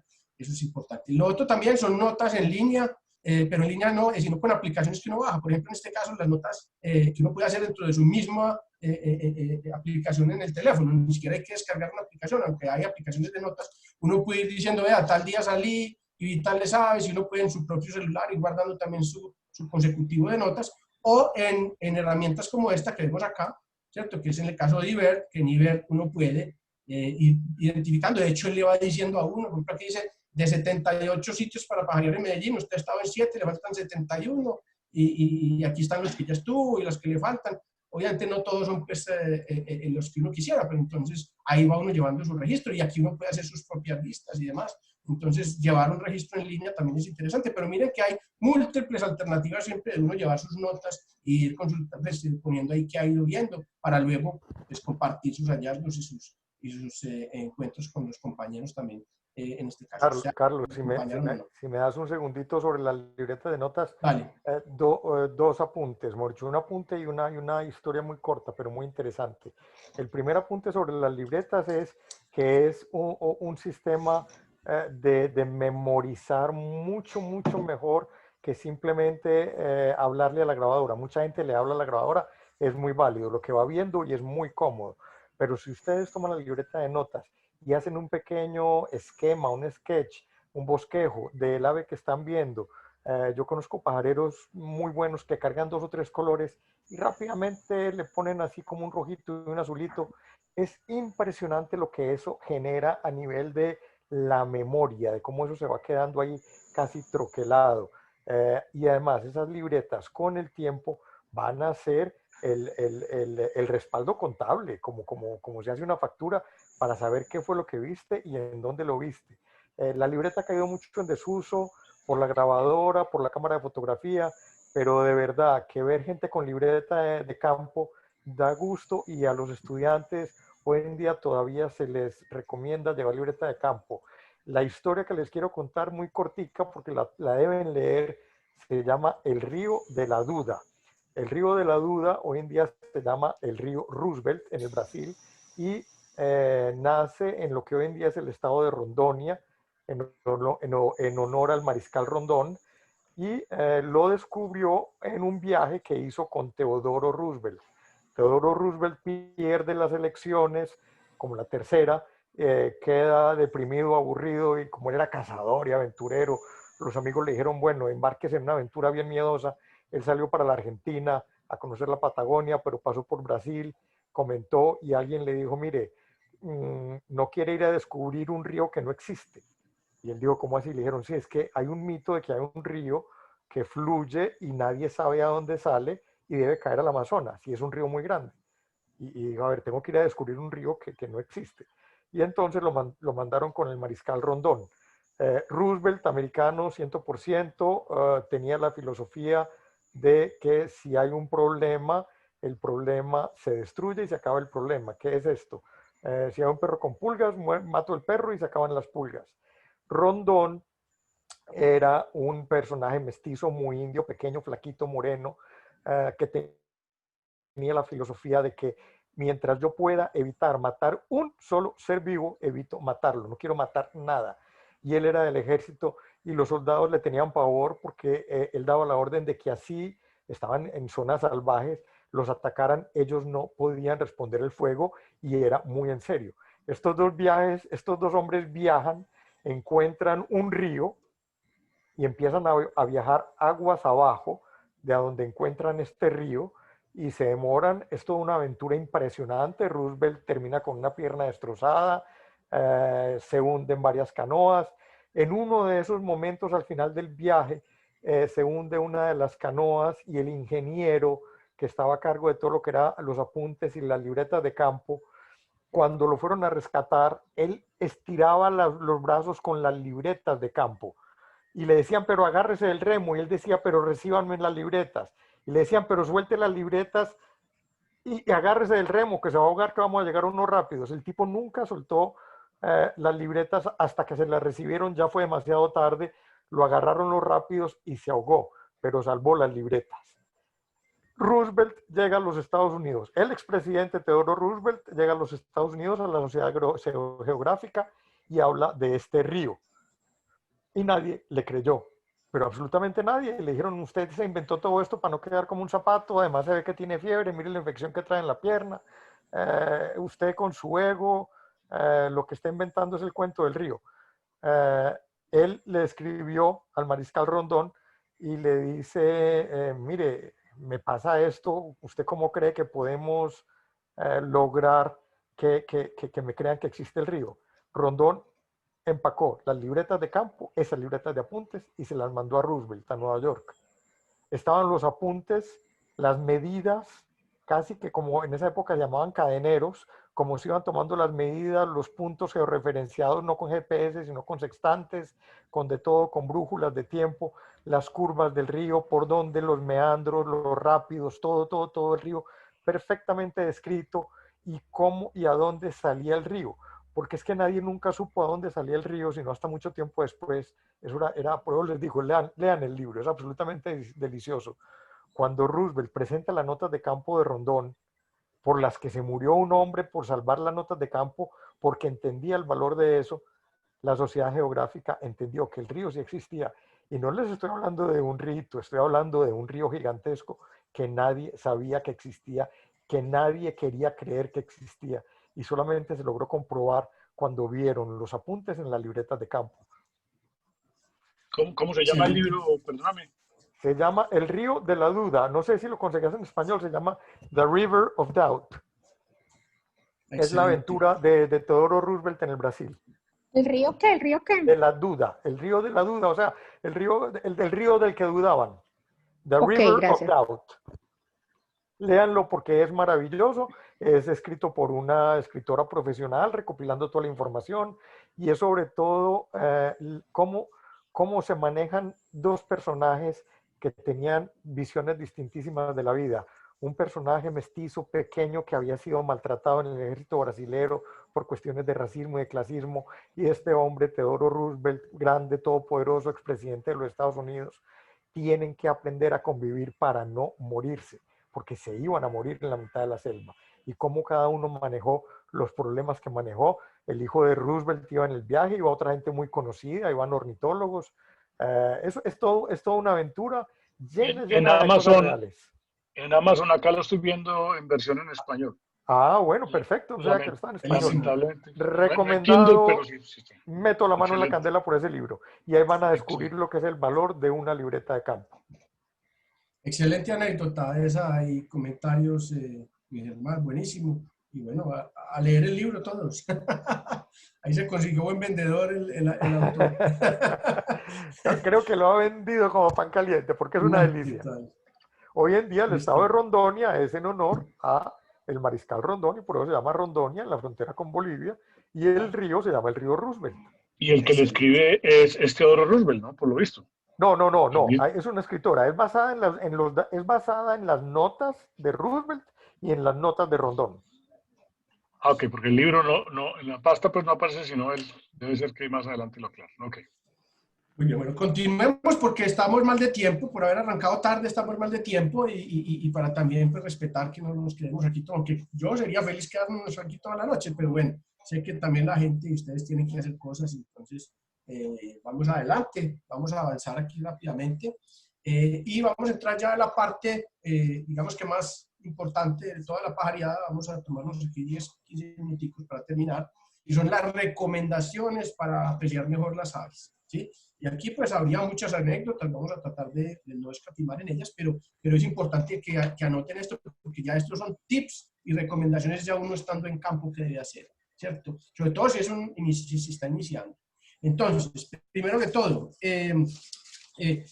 si hace parte de un grupo hay que respetar las normas, ¿cierto? Es decir, la gente piensa que salir es salir a jugar y todo eso, no. Es decir, uno tiene que respetar las normas del grupo y las normas de la naturaleza. Es que no es salir a hacer locuras, sino salir con respeto, con criterio al campo y pues tener todo muy en orden, sobre todo cuando va con otras personas, no hacer bulla cuando la otra persona está concentrada en algún lugar, no invadir el espacio, etcétera. Eso es importante que se respeten las normas y generalmente todas las pajareadas tienen unas normas que se le indican a los que van a salir para que todo el mundo trate de acatarlas y hacer mejor la pajareada. Bueno, otro tema importante es que cuando uno va a salir a pajarear, la mejor hora para pajarear en realidad es a la madrugada o al final del día, cuando las aves están buscando pues, su alimento. Es decir, un buen pajarero tiene que saber madrugar. Tiene que saber madrugar. Si no madruga, realmente se va a perder grandes tesoros. Entonces, allí es importante tener en cuenta eso. ¿Sí? Y aquí tengo una pequeña ilustración y es que esto no es un curso de fotografía ni mucho menos, pero para uno poder observar bien las aves es importante que siempre tengan la luz del sol atrás o el sol atrás para que puedan ver la plenitud de colores a las aves o la naturaleza. Contrario es el ave que lo está viendo a uno a contraluz, entonces tiene una mala visibilidad, aunque las aves realmente ven muchísimo más que nosotros. De todas maneras es importante. Miren que por ejemplo aquí el sol ilumina un ángulo grande y esta persona que está aquí fotografiando el ave la ve completa con todo su entorno, pero el ave solamente tiene este pequeño orificio para poder ver a la persona, porque está camuflado detrás de la naturaleza. Entonces, y además tiene el sol detrás, que lo está haciendo que se dificulte mucho. Es distinto si uno es el que está aquí y el ave acá, porque entonces uno no va a ver sino una cosa ahí, una nube de luz que no le va a permitir ni hacer buenas fotos ni apreciar las aves con sus colores a full, ¿cierto? Portar prendas afines al entorno, como ya lo dijimos, no voy a seguir insistiendo en eso, ya creo que fue claro pues qué tipo de prendas usar. Una vez en el área, por favor manténgase en los senderos, es decir, no porque ustedes se quieran meter por donde nadie se ha metido, es que van a encontrar el ave que nadie ha encontrado, ¿cierto? Eso no sucede, eso pues es simplemente afectar el entorno rompiendo ramas, abriéndose camino con un machete, por donde nadie ha entrado. Eso realmente no es la forma de pajarear, y eso es otro tipo de salidas a campo, no a pajarear realmente. Entonces, por favor, permanezcas en los senderos, además por seguridad, porque en los senderos es donde uno no se pierde fácil, etc. Entonces, eso hay que respetarlo. No corra ni trote, ¿sí? Camine con lentitud y sigilo, mirando dónde pisa para no generar mucho ruido ni movimiento en el área. Trate de no apoyar el pie plano, ¿cierto? En cada paso. Las hojas, sobre todo cuando están secas, y las ramas hacen mucho ruido, y esto pues alerta mucho a las aves. Entonces hay que tratar de pisar con tranquilidad, con cuidado, para hacer el menor ruido posible.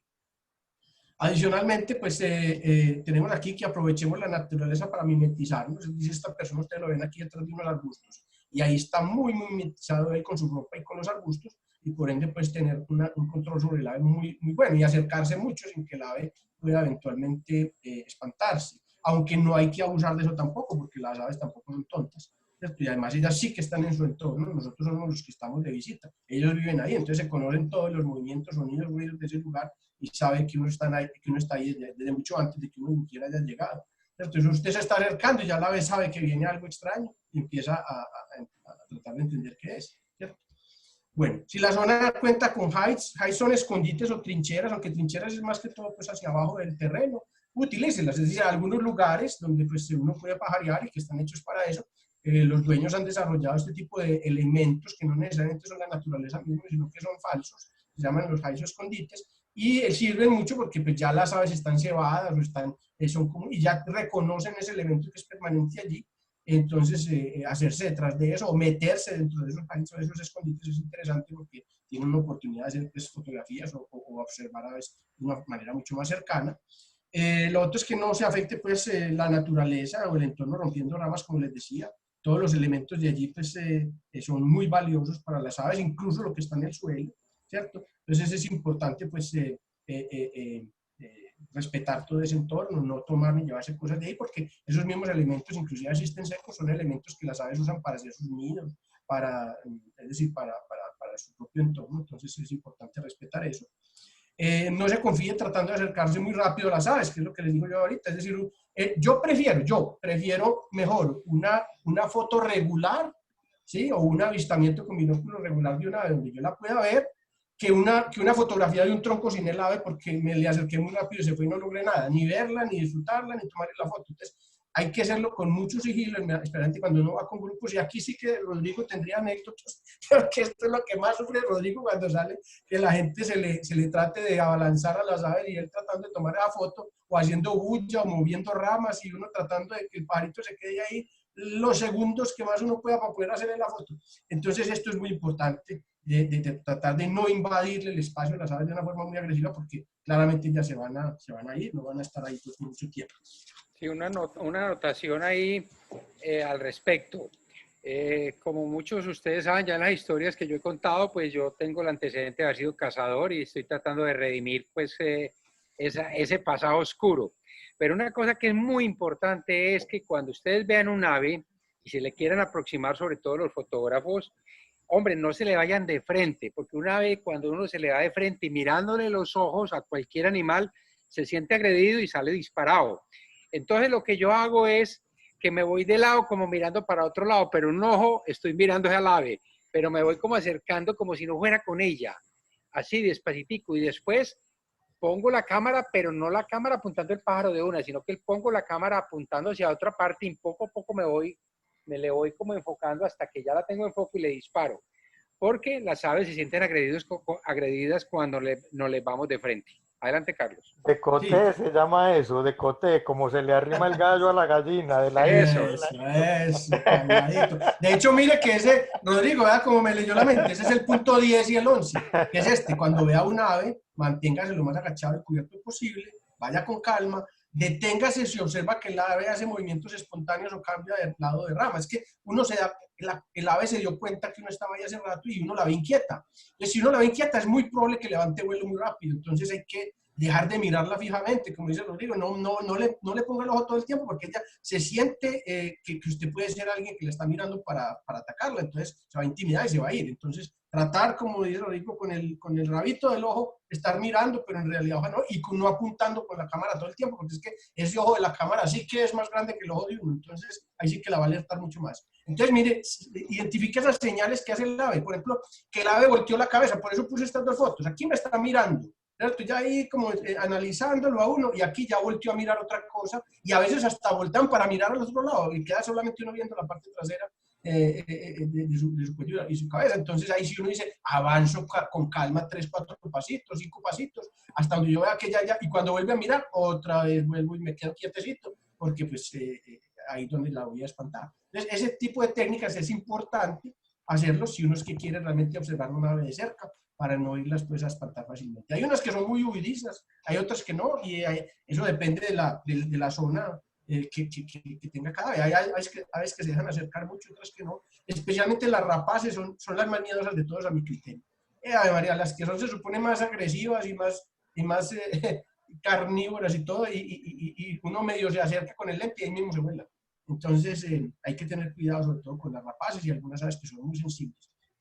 Bueno, aprender a esperar las aves a veces es mejor que perseguirlas. Lo hemos hablado mucho de colibríes, por ejemplo. Y si uno sale a perseguir colibríes por el monte, nunca los va a tener a la distancia de una buena foto o de observarlos bien. Mientras que si uno sabe cuál es el ciclo del colibrí y se queda ahí esperando y reconoce por dónde es que van y vuelven y cada cuánto vuelven, uno se puede sentar a esperar que este pico de lanza frentiverde vuelva a ese ubito, porque yo ya lo vi hace 10 minutos volver ahí. Entonces yo sé que él va a venir y va a repetir su acción y entonces ya preparo mi cámara. Entonces miren que a veces es mucho más importante, y esto hemos hablado mucho, esperar a las aves más que salir a perseguirlas.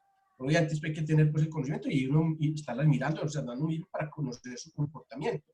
Lo otro es que normalmente las aves, y saber identificar cuáles son o cuáles no migratorias, pues permiten que uno sepa la zona del ave. Es decir, una ave que simplemente se voló, no quiere que ya no va a volver, ¿no? Por el contrario, si esa es su zona, ya va a estar ahí y va a volver en algún momento. Entonces hay que saber por dónde se está moviendo para uno también saberla identificar y saber dónde pararse, porque sabe que en algún momento va a volver por ahí.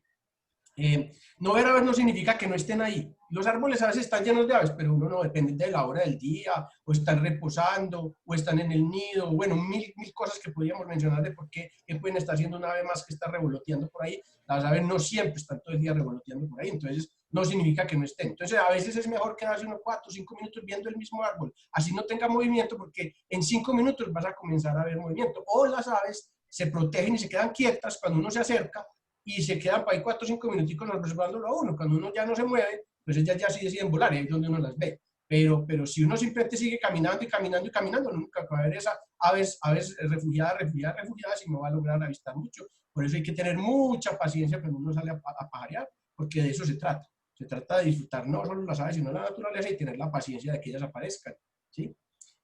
Bueno, esto que decía, pues que observe muy bien los desplazamientos de las aves. Hay una cosa que pasa muy particular con las aves, y es que si uno llega a su zona y les invade su zona, ellas se agazapan, se ocultan o se quedan quietas, como les digo, pero si uno ha estado ahí y ellas son las que llegan, a veces se pueden acercar tanto como uno nunca imaginaría. Pongo el ejemplo, por ejemplo, de mi balcón, y Germán lo sabe porque los domingos en las pajareadas, con los que pajarean con nosotros lo saben, yo me siento en el balcón. Cuando yo estoy en semana y veo que llegan los colibríes, salgo a tomarles una foto y todos se van.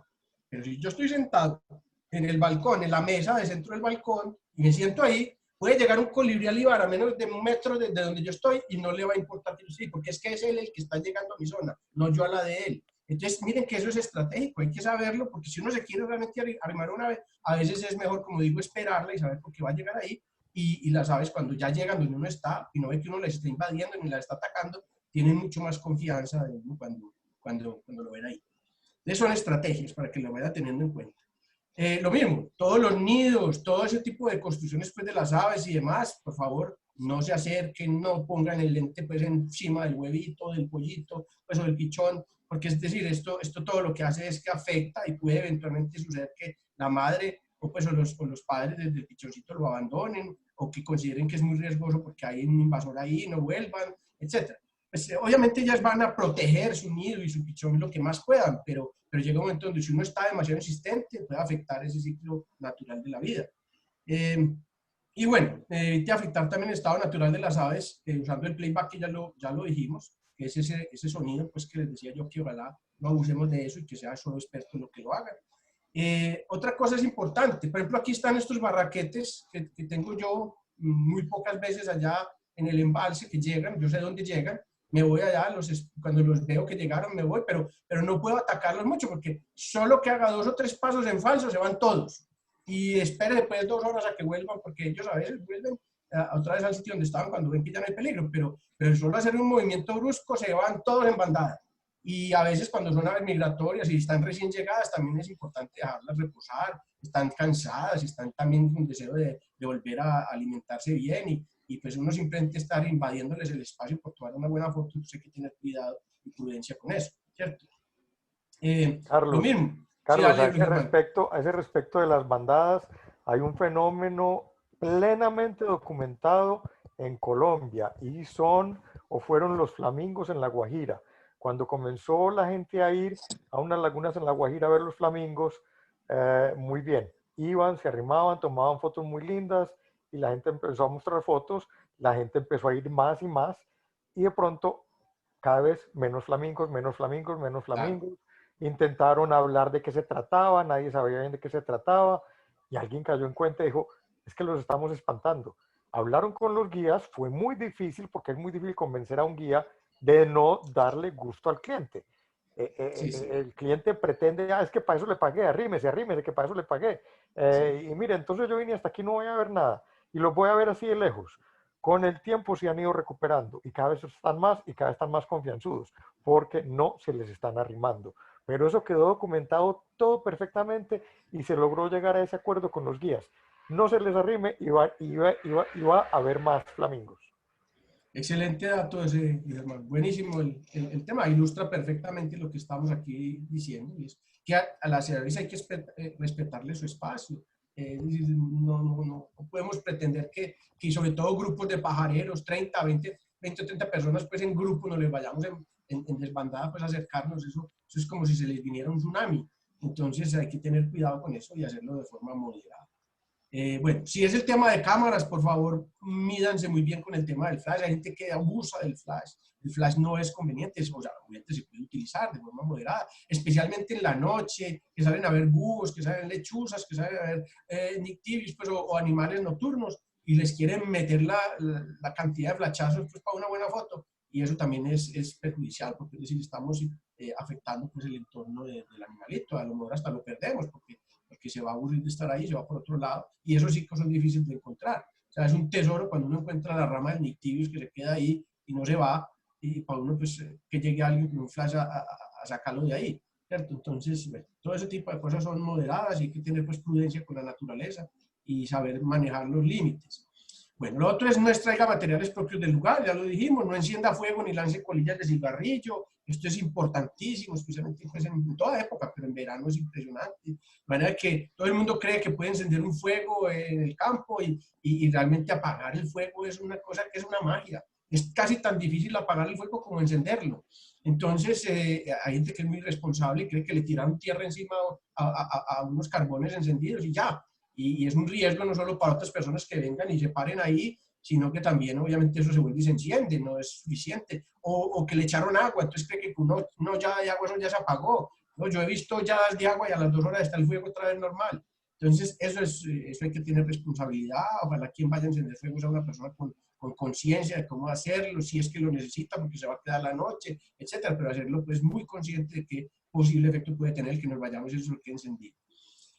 Y bueno, y no dejar basura en el lugar, que pues ya lo habíamos dicho, eso es un pecado, realmente pues ojalá dejemos el lugar, ojalá no, debemos dejar el lugar tan limpio o exento pues, de todo tipo de basuras, porque así fue como lo encontramos, así lo debemos dejar. Es más, hay mucha gente que conozco yo y tiene unas muy buenas prácticas, también ayudan a sacar tallos de botellas y cosas que van viendo, las ponen en una bolsita y vamos con ellas para afuera, así no sean mías, porque es que eso es contribuir también con el medio ambiente. Bueno. Vamos a entrar ya aquí en la última parte, ya estamos pues muy mal de tiempo, pero no, ya vamos a acabar. Básicamente, lo que quiero también es darle unas recomendaciones, porque cuando uno sale a pajarear, hay una cosa que es muy aburridora, es que uno quiere ver una ave la mayor cantidad de tiempo posible posada en un lugar, pero entonces la algarabía del grupo pudiendo decir dónde está, yo no la veo, yo sí la veo, señalan, vea ya, gritería, vea, ¿cómo no la va a ver? Entonces finalmente la ave ya rapidito se fue. Entonces aquí lo importante es que hay un código de señales, es decir, cada quien se puede inventar, no es exigente, pero hay uno relativamente fácil que les quiero mostrar, y el primero es un código de señales de grupos grandes. Es decir, si uno ve un ave, por ejemplo, un ave en este árbol está posada en esta rama donde está el círculo rojo, ustedes hacen como si fuera un reloj, del 12 hasta pues, al 11, ¿cierto? Pasando por todos los números del reloj, igual que el reloj, y a cada uno de estos lo denomina una zona. Entonces usted dice, el ave está en el número 2, ¿cierto? En este caso señala con una mano al tronco del árbol, que es decir, en aquel árbol, y señala como la posición de la manecilla del reloj número 2, y después dice si está hacia afuera, hacia el centro o hacia la mitad del árbol, ¿cierto? Y ahí pues uno identifica. Entonces en ese caso pues uno sabe que mira solamente esta zona del árbol para saber dónde está el animalito, pues el ave. Entonces ahí le facilita a uno muchísimo encontrar el ave.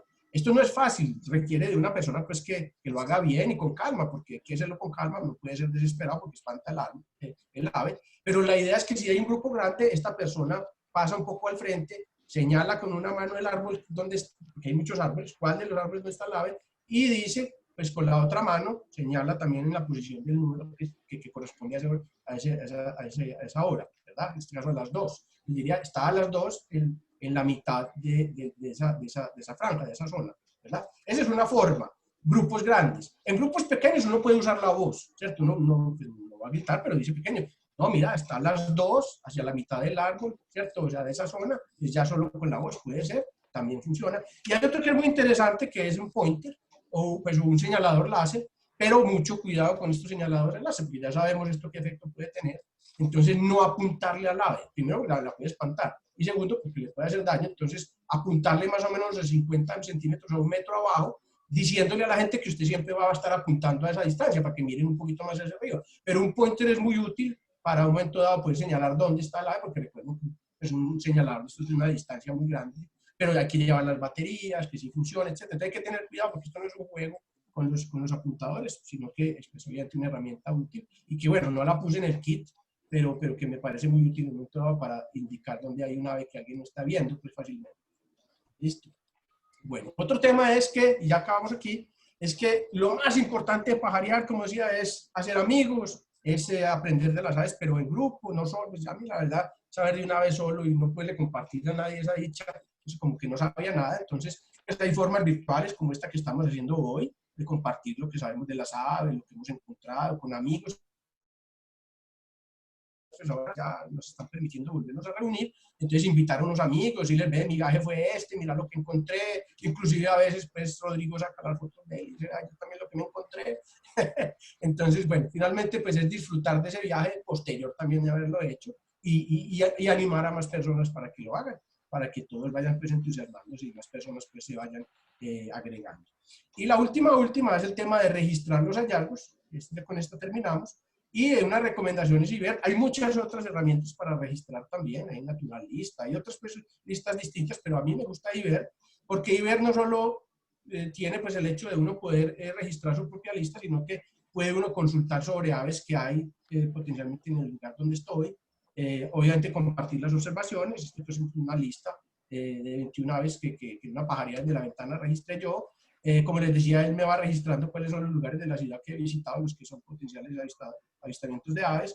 Y también tiene pues, el tema no solo de contribuir con la comunidad, sino de listados propios, donde uno puede llevar la historia de a dónde ha pajareado, qué aves vio, etcétera, etcétera. Entonces yo creo que es bastante útil y los invito pues, a que sepan de esto. Hay mil tutoriales en internet, pues eso, dicen que hagamos un curso de no, realmente eso ya está todo en internet con videos, súper fácil de entender. Los invito a que lo descarguen los que no.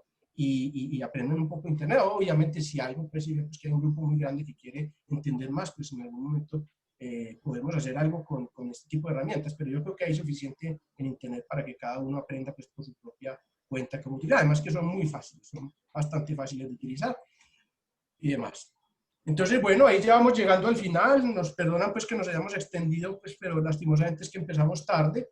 pero a todos agradecerles enormemente por su compañía, por estar aquí presentes. Rodrigo se tuvo que ausentar ya un poquitito también por el tiempo, tenía otro compromiso, pero de todas maneras aquí desde la SAO siempre estaremos a sus órdenes para cualquier inquietud, Carlos, para...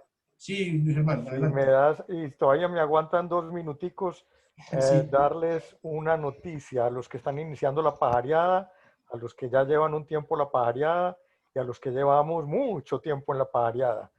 Se les va a cambiar el cerebro.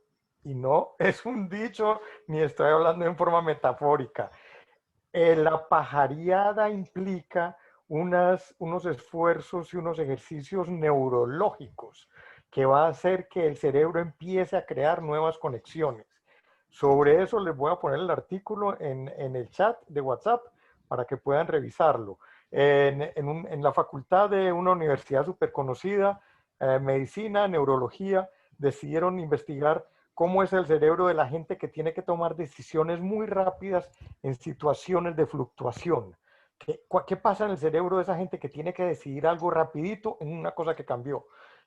Resulta que la gente que tiene que usar el cerebro para eso son los bomberos. Un bombero tiene que tomar una decisión mientras ve el incendio, mientras ve las llamas, por dónde me le meto, por dónde me le arrimo, qué hago, eso. Hubo otro grupo, esto lo tiene todo el artículo, son especialmente los radiólogos. En urgencias, en los hospitales en urgencias, un radiólogo tiene que levantar esa placa, tiene que mirar y tiene que decidir en microsegundos, vea, corra, esto fue lo que vi, esto es lo que estoy viendo, no hay tiempo de más, tome una decisión con lo que está viendo ya. Pero para poder experimentar con un grupo grande que tuviera validez las teorías que ellos querían saber sobre toma de decisiones, conseguir radiólogos que tengan tiempo y un grupo grande era imposible. Conseguir bomberos y un grupo grande para que la muestra fuera válida era imposible. Y de pronto alguien se puso a pensar y dijo, oigan, hay otro grupo de gente que tiene que hacer el mismo ejercicio y se llaman los pajareros. Los pajareros tienen que decidir qué fue lo que vieron en milisegundos, porque el pajarito está ahí ahorita y ahorita no está. Y está y se fue. Y era verde o era azul. Tenía la cabeza amarillita o tenía la cabeza verdecita. Tenía las patas rojas o tenía las patas cafés. Estaba paradito así o estaba paradito así. Y se pusieron a entrevistar pajareros y dijeron, oiga, sí, tienen exactamente el mismo cerebro y el mismo, lo que se llama como la ruta de proceso de información que se genera en el cerebro de un bombero y de un radiólogo. Hay una ruta que se va creando con esas conexiones neuronales. Los pajareros que hagan bien la pajareada, les anticipo que van a tener nuevas conexiones neuronales, porque van a tener que decidir muy rápido qué fue lo que vieron. Y van a tener que aprender, sobre todo, a decidir qué fue lo que no vieron, porque así como el bombero no se puede equivocar, así como el radiólogo no se puede equivocar, ustedes como pajareros no se deben equivocar y el corazón les va a querer decir ustedes vieron tal cosa, el alma les va a querer decir ustedes vieron tal cosa, el grupo de amigos, peer pressure, la presión de los compañeros les van a decir vimos tal cosa y resulta que no, que lo que vieron fue una tortolita, pero todos quieren ver una paloma marciana. ¡Ay, es la paloma marciana que nadie había visto, la paloma que vino de Saturno! No, señor, vieron una paloma. Hay que aprender a aceptar que hay cosas que no vimos. Y el cerebro y el corazón nos dicen que la vimos, entonces tenemos que aprender como pajareros a que el corazón, el alma, los compañeros nos llevan al engaño, al sesgo, a que nosotros mismos nos digamos mentiras. Y es muy difícil. Coger un pescador diciendo mentiras es muy fácil. Coger un pajarero diciendo mentiras es dificilísimo porque el pajarero te dice, yo vi eso. Y aléguele a alguien que usted no lo vio. De manera que yo siempre digo, el mejor mentiroso del mundo es un pajarero. Porque no sabe que está diciendo mentiras. Jura que vio lo que vio. Entonces hay que aprender cómo el cerebro, creando esas nuevas conexiones, nos va a ayudar a tomar decisiones rápidas en momentos de fluctuación de situaciones. Pertenecemos a ese gremio y si lo hacen bien, pertenecemos a ese gremio. Pero al mismo tiempo, el corazón, las tripas nos engañan. Es muy fácil dejarse engañar. Tenemos que aprender a jugar con eso. Como pajarero les recomiendo que empiecen a jugar con eso de tomar decisiones de qué fue lo que vi y qué fue lo que no vi, qué fue lo que no pude haber visto, aunque lo quisiera ver. Gracias. Luis Germán. Aparte de eso tan valioso que nos comparte Luis Germán, pues no hay duda, y yo se los puedo decir por experiencia propia, yo soy un salvado por las aves, después contaré la historia. A mí las aves me sacaron adelante en la vida y les estoy eternamente agradecidas. ¿Por qué? Porque las aves son una experiencia maravillosa. El que logra salir y tener una experiencia memorable en el campo, por ahí dicen que las aves son las joyas aladas. Yo digo que las aves son esas hadas encantadoras. Es decir, para mí son más unas hadas, son como esas hechiceras del bosque que usted una vez las ve, las quiere seguir viendo hoy, mañana, pasado mañana, porque lo encantan a uno, queda uno prendido a ellas. Es tan fascinante, además es la terapia que significa estar en contacto con la naturaleza, caminar por entre el bosque, ver todas esas maravillas, ponerse en contacto con esa naturaleza de esa manera tan auténtica. Eso es una terapia de espíritu, de alma, física, lo que usted quiera. Entonces eso no tiene nada malo, tiene todo lo bueno que uno se puede imaginar. De manera que bienvenidos a los que están empezando, antójense, arranquen a pajarear, y a los que ya saben, pues ya saben de qué es esto. Ya están punzados ahí por el venenito de las aves, ya quedaron encantados, entonces ya quedaron prendados por el resto de la vida. Estoy seguro que así lo saben y lo piensan. De manera que muchísimas gracias nuevamente a todos. Gracias por acompañarnos. Seguiremos dando estas charlas, como ya dijimos, los segundos jueves de cada mes. Y bueno, mil gracias a todos. Ya se nos bajó pues el tiempo, ya nos pasamos el tiempo, pero bueno, aquí nos podemos quedar conversando toda la noche, muy sabroso. Pero de todas maneras, a todos un abrazo, muchas gracias. Ya se nos está acabando la semana. Que tengan un feliz viernes y un feliz fin de semana en compañía de sus familias y de las aves, por supuesto. De manera que chao, chao a todos, felicidades. No sé si quieren abrir el micrófono ahí, nos despedimos. Muchas gracias a ustedes. Muchas gracias. Bueno, a todos ustedes, mil gracias. Que estén bien, felicidades. Chao, chao. Gracias. Hasta luego. Gracias.